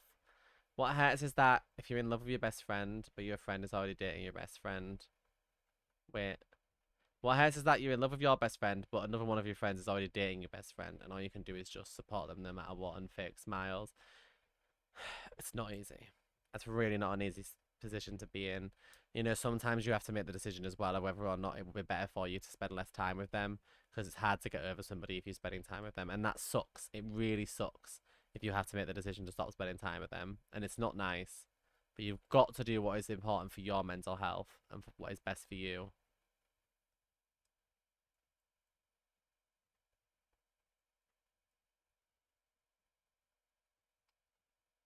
Sorry to hear that, Emily. I think people should just not comment on other people's appearance. Oh, that's great, Eliza. I'm glad. I like this guy, but he doesn't do commitment and tell me that he just wants to be friends after months of flirting and talking about being together. I just want to get over him, but he's genuinely a nice guy. That sounds like one of those situations where if he's just not ready and you are ready, but it's hurting you too much to talk to him, like it's one of those situations, like I just said, that you may have to stop talking to him and move away from him in order to be able to get over him properly.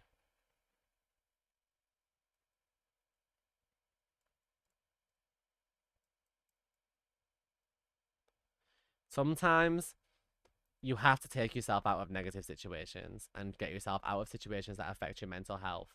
It's not easy, you guys. It really isn't. It's a really tough thing to do, but sometimes you just got to get yourself out of that position so that you can begin to thrive again. And I know that might sound silly or difficult, but it is worth it to get yourself to a place where you can be happier.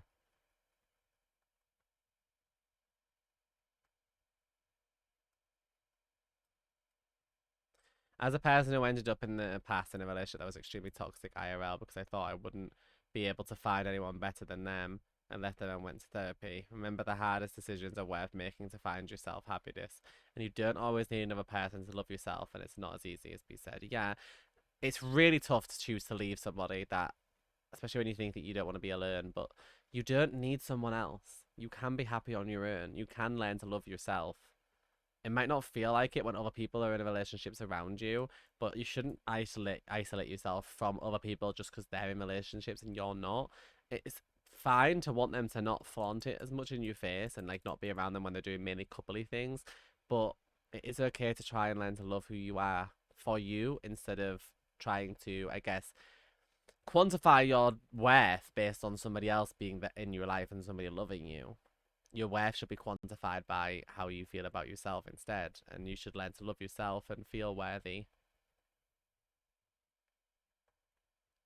In fact, they could get a criminal record for a second. It could. I feel bad for you because it's such a bad influence. Um, for somebody being rude to you, because they were being rude to you at the park. I'm really sorry. Slight problem there. He recently became friends with one of my other friends, and they have a lot of things in common. But the friend kind of But a friend of mine has a boyfriend, but I'm kind of jealous. Whereas jealousy is one of the worst feelings in the world. I'm not going to judge you for it because we've all done it at some point. We've all been jealous of something like that at some point. It's really, really tough when somebody you really like becomes close to somebody else because it does make you really jealous. But you've got to remember to manage that jealousy in a way that's appropriate because it's not unacceptable for them to have other friends or for them to want to be around other people. Sometimes it's really hard to get your head around it, but you've got to remember that, you can't stop them from having other friends, and that is going to happen. They're probably going to end up in a relationship one day, even though they said they don't do commitment right now. They probably will end up with someone one day, and it's really hard to like accept that. But if you don't want to lose your friend or your mind worrying about it, sometimes you've got to realize that that's it's gonna happen. Something that I found really, really hard. The last time I really, really cared about somebody like that, the idea of them like being with anybody else really upset me. But you've got to accept the fact that, that's gonna happen. You know, like it's just like if like somebody you like say somebody likes you and you don't want to. I've been in a position before where someone's liked me, but I didn't like them back. But because I was close with the person, I was still jealous when they ended up with somebody else.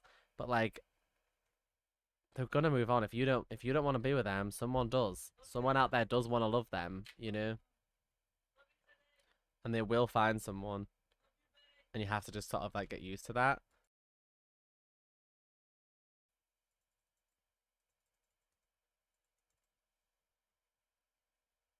Yeah, exactly. You can have other friends.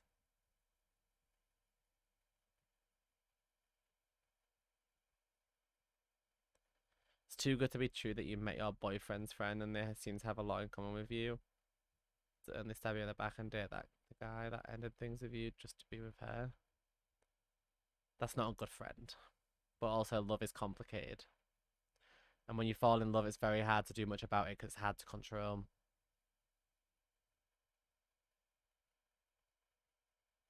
Yuri, having friends is enough for some people. And if for you, just having friends is enough, that's perfectly okay. You don't need to have anyone else. You don't need a significant other. If just having friends is enough for you, that's fine. You can have friends for the rest of your life. There is absolutely nothing wrong with that.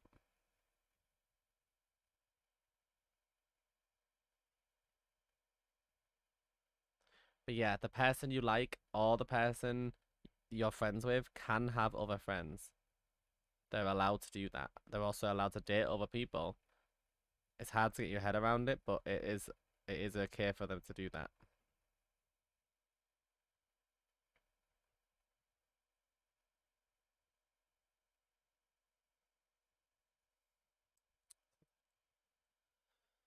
That does sound confusing, Adelac. Sometimes you should just ask the person straight up. I think that's a situation where you just need to ask them straight up, like, what are your feelings? You're making me feel confused. Will you just tell me how you feel, please? I need to know. Sometimes you just have to like straight up ask them, will you just tell me what about like how you're feeling because I'm confused, you know?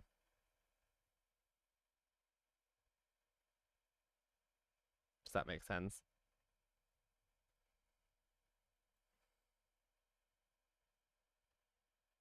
I'm unsure of my future, but if I do decide to be part of the LGBTQ plus community, my parents won't accept me.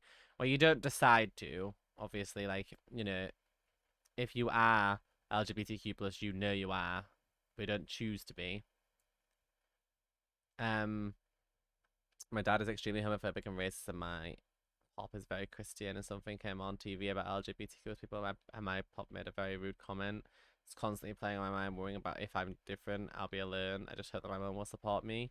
I'm sure that your family, if they don't support you, remember that there will be people out there who will love you and support you, and you will find people even if sometimes you have to lose people. It is sad, but sometimes, like I said, it's better to not have those people in your life if they're contributing negatively to your life. My friend hosted a themed sleepover and she had the audacity to invite my two besties, but not me. They kept talking about it in school when they could talk about it online on a private group chat. I'm sorry, ELJ. I wish I knew what to say to help with that one, but sadly I didn't really have any friends at school, so I'm not very good with this. My last relationship was really toxic. My ex used to be always angry at me and always made me feel like my problems and traumas were nothing because her life was worse. Till today, I still have problems seeing that my problems are valid and it's okay to cry sometimes, it's okay to vent sometimes, it's okay to not be okay. Cherry, I very much relate to that from years and years and years ago with a similar situation where I had a friend who would make me feel they were just always angry with me. I know what you mean. Like they were always angry with me, and it made me feel really, really like crap. It just made me feel like crap, and I still struggle now with accepting that it's okay to talk about how I feel and not feel okay sometimes too. It's a similar situation and not ideal. I certainly understand that one. Um, I have a question. If someone is trans, male or female, are they attracted to the gender they once were? Or are they straight or gay? Just like everybody else, they can be any of those things. A trans person could be straight. A trans person could be gay. Everyone's different. It depends on their identity and how they feel. Um, Layla, you should love whoever you like, and that goes for the music taste as well. I personally think that no one should be compared to somebody else. I think I think it's important that we recognize that everybody's unique. Everybody's their own person. You know, we're all individuals. We're all unique, and we all have our own pros. We also all have our own flaws. Shouldn't compare each other to other people. Compare yourself to yourself, so that you can continue to grow into the best version of who you are.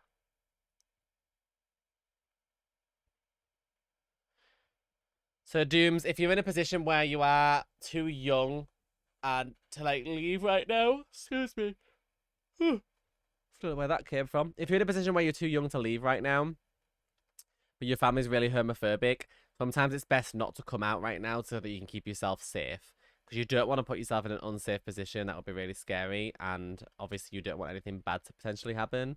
So sometimes it's better to wait to come out until you are in a better position. For example, if you go to college and you move out, or when you're an adult and you have your own job and you move out, you know, things like that. Because you don't want to put yourself in an unsafe position. Because that would be really scary and you don't want your life to be unhappy, especially if there's a risk of your family, say, throwing you out, making you homeless or worse. You know, you don't want those things to happen. So sometimes you've just got to pretend for a bit longer. And I know that sounds horrible and it makes life really miserable, but your safety is the most important thing.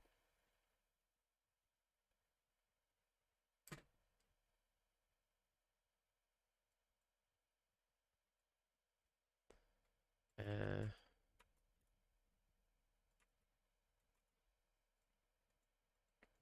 I don't have any questions, but listening and reading everyone's messages makes me feel for everyone, and I feel so bad that they've had to experience it. I think lots of people experience really traumatic or difficult things in life, and it really is hard.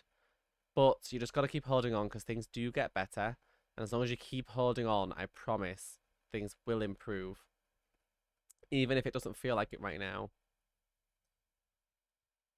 I got lucky with my family because they're really understanding my feelings, my problems. My mom is a psychologist, so I know I can trust her.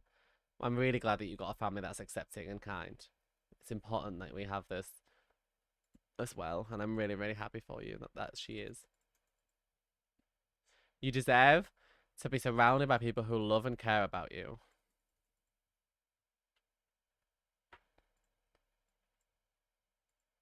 Okay. I think when it comes to friendships and relationships, the only important thing is to find someone who's supportive and treats you amazing. Find someone who can who could cheer you on, but you can cheer them on too.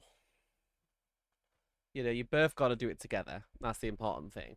You want to find someone who loves and cares about you, but you also need to learn to be your own cheerleader. Because sometimes your friends might not feel that good that day, or they're not in a position to be that for you. But sometimes you've got to learn how to be your own cheerleader as well. By the way, happy Mother's Day to the mothers, grandmas, and other women figures in your life. Yes, happy Mother's Day in America. It's not Mother's Day here. That was in March in the UK. But in America, it is. So happy Mother's Day, everyone. So let's recite some of the things that we talked about. So when it comes to making friends, online or in person, you got to make sure you follow those steps. Make sure you're doing those safety things, such as making sure that you don't disclose personal information to somebody you've just met or don't know very well. don't meet people in private places or at night or get in their car or anything like that. Make sure you meet in public places. Tell people where you're going. Make sure that you have someone that can track you, things like that. And if possible, go with a friend. Go meet them with somebody else. Don't go by yourself if you can. Even if your friend just goes and sits somewhere else and watches from a distance, don't go by yourself. Just make sure that you keep yourself safe at all times. My 2-year relationship was toxic as well. I had to experience a lot of drama and fake friends, and I also got cheated on. I also got somewhat mentally abused, and I was very insecure due to the situation I was in. But I met a very special person who is like a safety blanket and tells me every day that I'm worthy. They also told me that I should take a break from dating because I used to hate not being with someone. Yeah, sometimes that's another thing you got to do is learn to be by yourself first. Because if you can't be by yourself first and love who you are, it's a lot harder to then love somebody else and be with somebody else all the time. Came out to my chemistry teacher and she knows about my girlfriend. She's really sweet and supportive. We always talk about LGBTQ related issues in our country and things. Well, I'm really glad. I actually told one of my teachers when I was in school that I was trans and it was difficult, but it helped to disclose it to somebody, and she was a really nice person, so it made me feel a lot better. To provide an anecdote that it does eventually get better, I'm currently in a place where I can safely remove myself from some very forced relationships, and it certainly does help. My dad refuses to acknowledge me as a woman and as his daughter, and although he isn't mean or cruel, it still makes me deeply uncomfortable. So now I go out of my way to not interact with him. Water is thicker than blood, and chosen family will always have you back. I think that that's one of the best things that you can do sometimes. Take somebody out of your life. If they're making you miserable and refusing to acknowledge you, remove them from your life. Do not let somebody stay in your life who makes you absolutely miserable. It is not worth it. It will just make you sad, and it's not worth the energy, I suppose. Unrelated question: did you watch Disenchanted on Netflix? It's really good. I have not seen it yet. I have seen Enchanted, but I haven't seen Disenchanted. Not yet.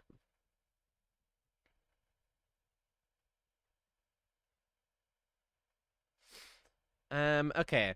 I need to quickly go to the bathroom because otherwise I might pee myself on stream, and I don't think that would be very nice. So I'll be back in just a minute, guys. While I'm gone, feel free to share some more experiences or questions. I'll be back in just a moment, and I will continue to read and explore them. But I just need to go pee really quick, okay? I'll be back in a couple of minutes. All right? Okay. Keep yourselves entertained. Literally, I'll be back in like 2 minutes. Back in a sec.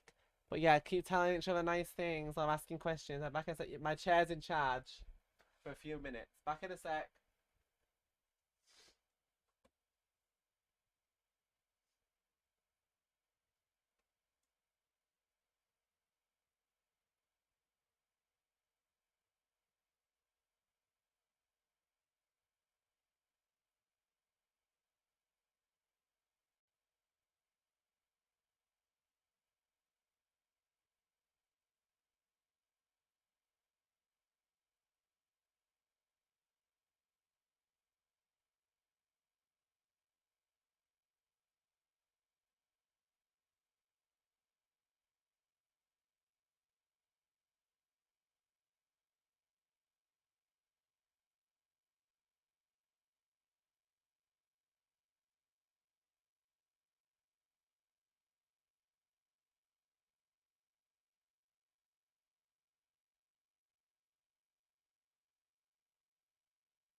I just realized when I left, I haven't had any music on in this whole stream. So when I left, it was so quiet, and I was like, oh, jeez. Into the unknown chair stream. Let's see. I have to say that I won the parent lottery. My parents love and support me no matter my sexuality or my pronouns. It's sad to say that people's parents can't even do. Sad to see people's parents can't even do the bare minimum.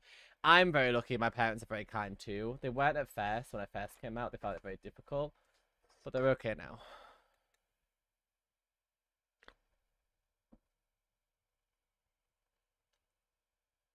Hello, kitty. Thank you. Okay, let's see. This is a good way to make friends, guys. Just get a cat. Like, if you're struggling to make friends, just get a cat. Because now he's decided that he loves me for 5 minutes. He's come to sit on my lap. He's kneading into my leg right now. Look, he just lays. I don't know if you can see, but if I lift my hand slowly, he's laid on my arm. Like, in the crack of my arm. Like, that's his head. Look, my hand's here. Hi. I'll be like using my mouse and he will just lay on my arm. He's so silly. So if you need friends, get a cat. Dogs are nice too, but you have to take them outside. I don't let my cat go outside. He stays indoors all the time. Say hi, kitty. Say hi. Say hello. He's like, I am moody and tired. I just came to lay here because you're warm and go to sleep, okay? Why do you have to show me off all the time? Hello, everyone. Wave. Say hello. He said, nope. He's like, get off me.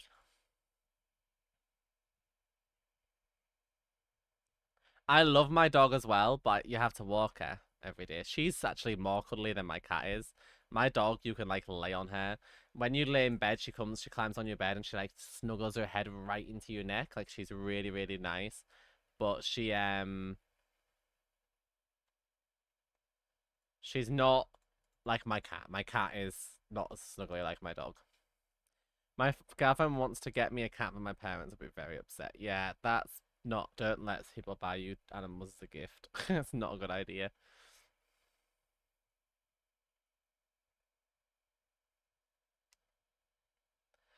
Let's see. So, let's have some success stories, shall we? Tell me some stories about when you guys made some of your friends, how you did it, and how it's made you feel now that you have them. While you do that, I'm going to stuff some chocolate in my face because I'm really hungry. So, yeah.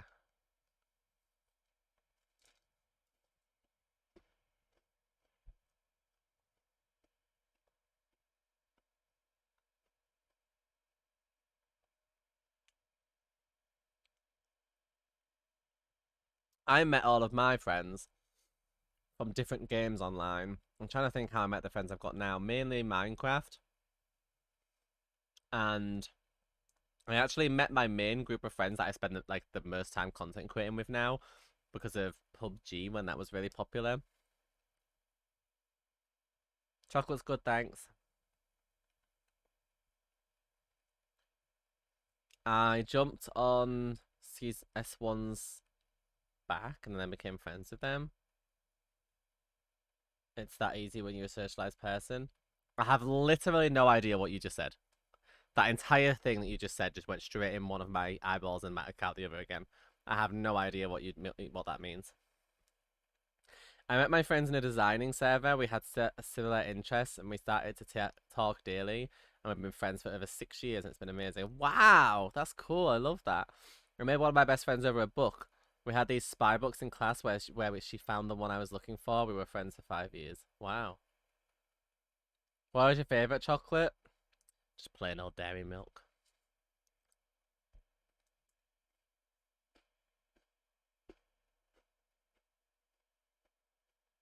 Hi.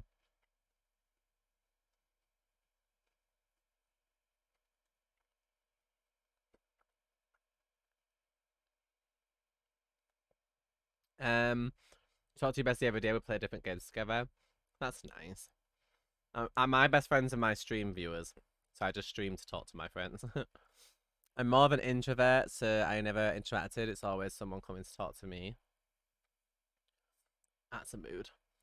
My very close friends I met on Roblox, and one was when I started making gacha TikTok. My first ever really good best friend was like a month after my second 2 year relationship ended. We met on Royal High, talking about Little Ponies. My Little Pony. Oh my god. This is also what happens when you wear things hard, but that's okay. Rewrite it if you want to, and I'll reread it. Maybe I just didn't get it the first time. I met Dewey randomly, and we started talking slowly, and now we are like glued to each other. I just can't get rid of me. Oh, that's sweet. Where did you guys meet? Online, I assume, like in a game. I met one friend at the bookstore because they were by the Heartstopper books, and I told them about how they were really good. And I met a couple of people in school and also on the bus and a couple of my super social friends.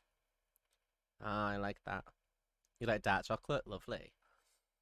Honestly, my best friend has been with me since middle school. She has always been super, super supportive. And one day she introduced me to her friend group from a game called IDV.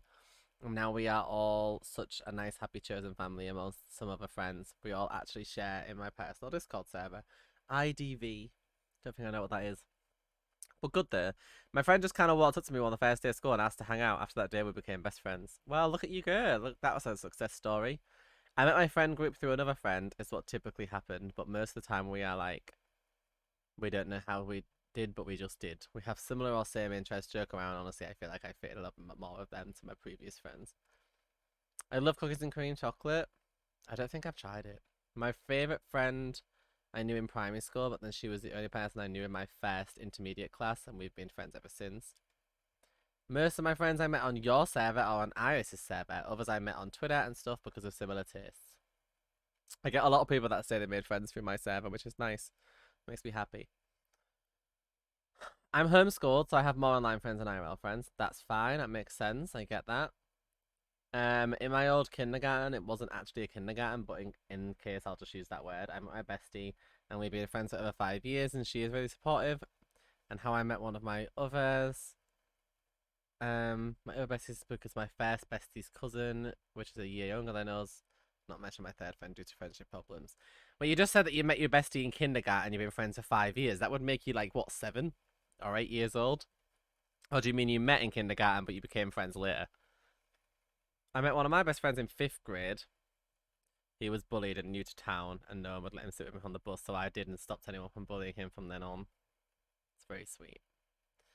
Because I'm energetic and social, I kind of do random and weird things to make friends. So I jumped on someone's back who I was neutral with. They were strong and I'm light weight-wise, and we became best friends.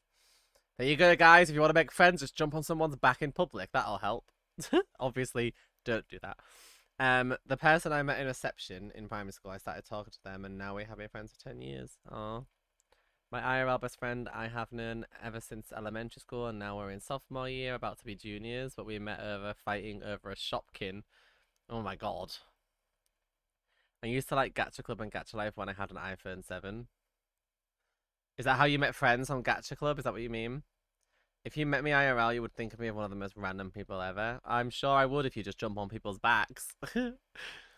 I was very shy and different, and it was hard for me to make friends. English wasn't my first language, and I had trouble speaking it until I asked someone to be my friend, and she said, yes, besties. Well, that's good. It worked out well then. ELJ, I see. You said over 5 years. You're not 7 years old. A fun fact: I can't jump on someone's back. I could not jump on someone's back because I would probably kill them. You are being extra cuddly today. What's wrong? Why are you being so nice? You're not normally this nice. What do you want? I haven't got any treats. I ain't got any catnip. Is that what you're looking for, catnip? Give those paws a little snuggle, a little stroke on those paws. Yes. Oh.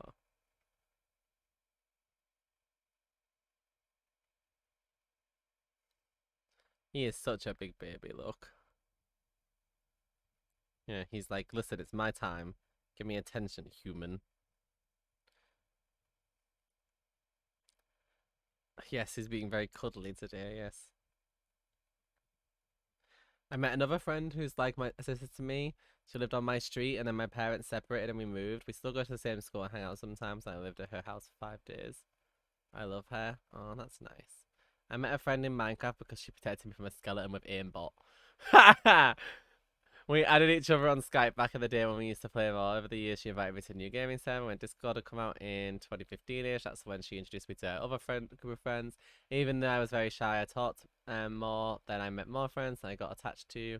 And we started talking more because of Overwatch in 2018 and we all met IRL. Oh, that's awesome. My best friend and I have been friends for as long as I can remember. We were besties through both primary and high school and we were attached at the hip.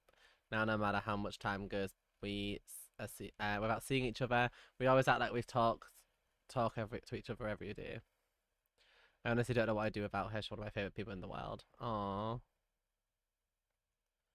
I used to have a huge crush on my ex's friend's sister. I called her Sister Senpi. so confused. Hey, be in school. What was your favorite subject? Mine is science, literature, and art.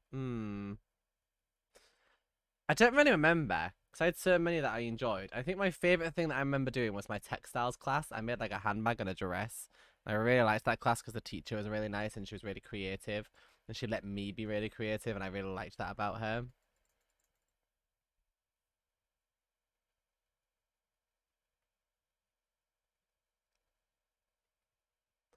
But I don't know. I was bullied quite badly in school, so I don't think I don't really have that many good memories of it.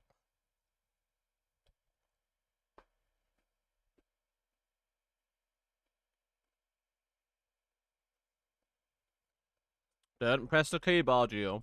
Ah. My makeup. My makeup. Stop it. I started playing Roblox because of you. Because of me? How did you find me if you didn't already have Roblox?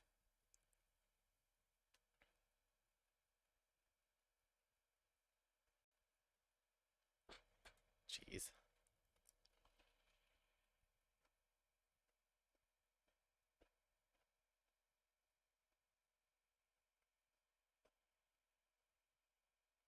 My favorite time in school was when I went home. Mood. That's a mood.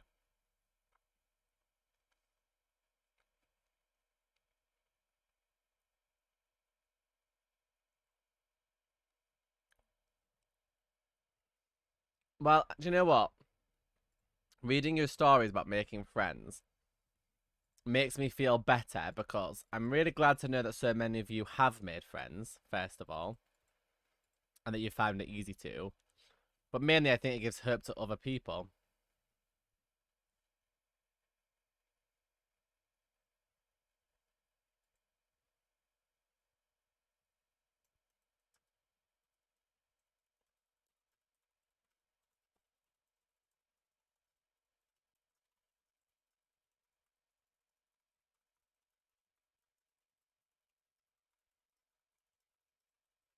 1 second.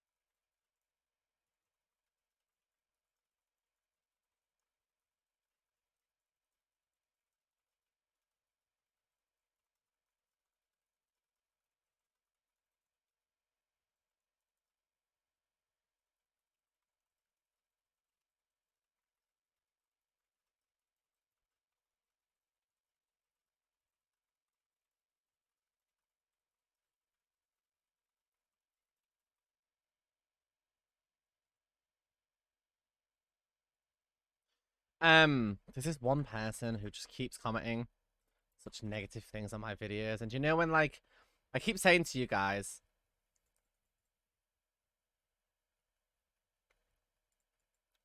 I keep saying to you guys about removing people from your life that make you feel negative. This is what I mean. If someone's making you feel negative all the time, get rid of them.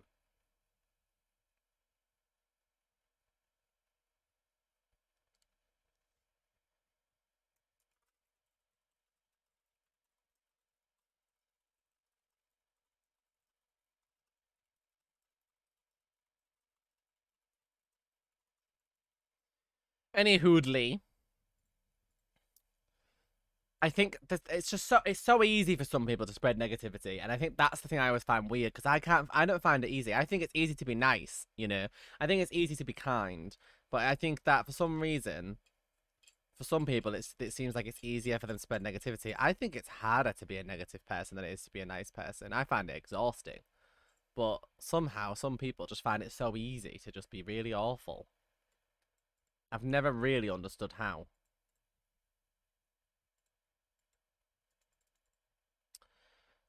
I met Minty in Malaya thanks to your streams. Can you believe that? We decided just to add each other on Roblox during one of your streams, and that's how the package deal started. I know, now you guys are inseparable. Let's see. I stuck to Roblox because of you. Right, sorry. I misread, I think. I actually found Royal High by accident. I think I mentioned this before, and I started looking at tutorials last year. Yes, I remember that, yes. I found your account a few months ago. You're currently one of my favourite YouTubers. Thank you. And anytime an update came out, I always went to your channel because you always had all the info, and then I started talking to some people in the YouTube comments. Aww. What I've learned about friendships and relationships in general is that this is going to sound super flowery and waxing poetic, is that as human beings, our lives are all performances. You might not be someone's cup of tea, and sometimes they might try to change your script or show, but one thing to always remember is that it's not for them. Always perform for the people who want and deserve your attention. Do you know what? That is such a good like way of wording it. That is perfect for like what I experience with my job a lot with like being a YouTuber and a content creator. People forget sometimes that some things just aren't for them. Some things just aren't for certain types of people. You just don't enjoy certain stuff. If you don't like something, you shouldn't watch it. You shouldn't engage with it. If you don't like a certain person, don't engage with them. We live in a world of blocking and muting and unfollowing and avoiding people and ghosting people. Why, when we've got all these tools to be able to avoid people, are people still actively interacting with people they don't like? It doesn't make any sense. If you don't like someone, just avoid them, you know?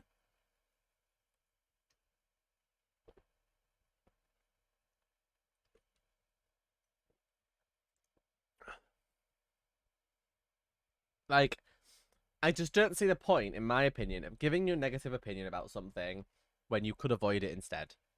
There are so many situations in life where you can just decide, I'm not interested in this, so I'm not going to bother interacting with it, and your life would be so much easier. So I don't really understand the whole, like, interacting with people that you just don't like. I just think it's really, really strange. But unfortunately, the world is filled with really strange people. So it's something we kind of just have to get over sometimes and accept.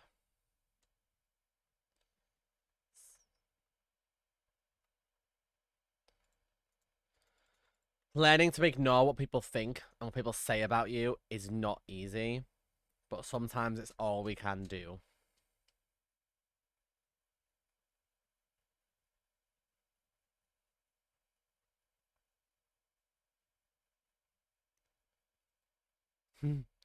But, you know, we've managed to cultivate a community, I think, that really is filled with such nice, good people.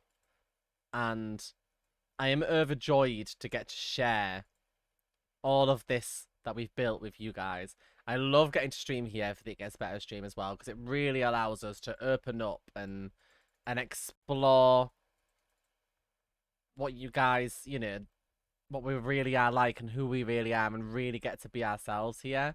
And personally, I think that is really beautiful.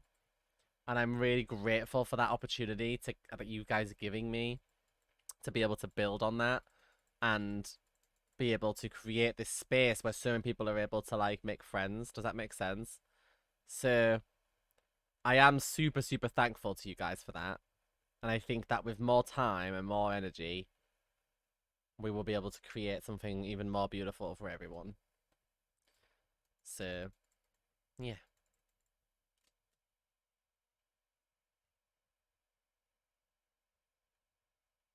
I'm sorry, Ziv, that's really weird.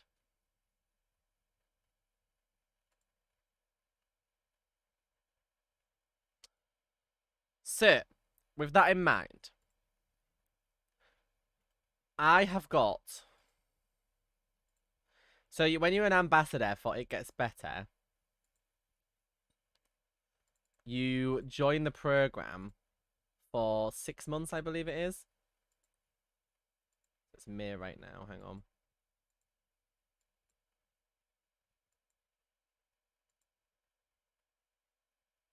Huh. So I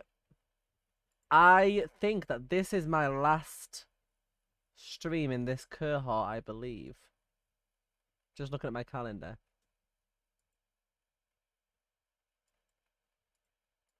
I could be wrong, but this might have been my last one. My brain's having a moment. I am going to reapply because I do want to do more. I've got so many ideas of fun things we could do and talk about.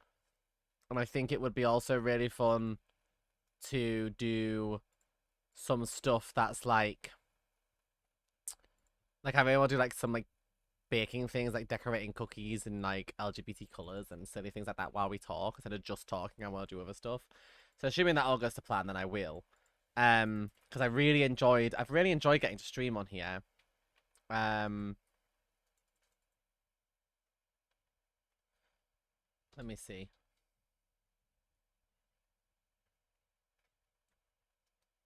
So yeah, assuming that goes well, I'll let you guys know. But for now, I believe this is the last one. I think.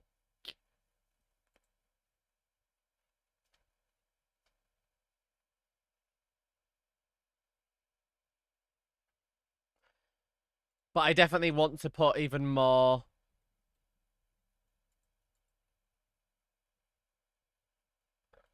I want to put even more in to the next ones. I want to do if I get back in again, I want to do even more. Does that make sense?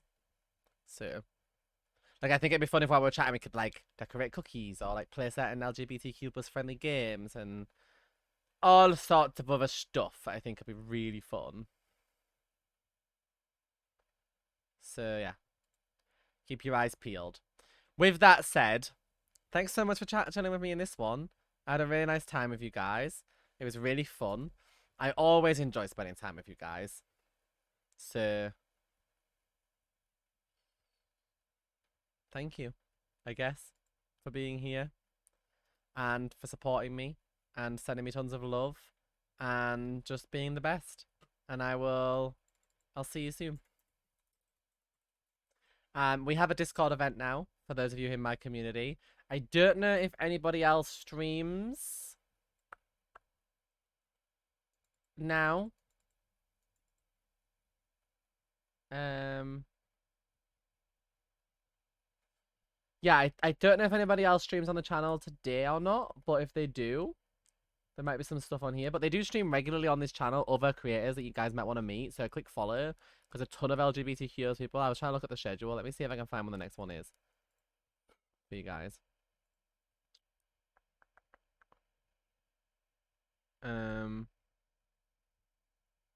There's one. Oh, tomorrow. Ready, set, bet. Oh, I love Ben. He's so nice. Ready, set, bet is live tomorrow at 6 p.m. UK time.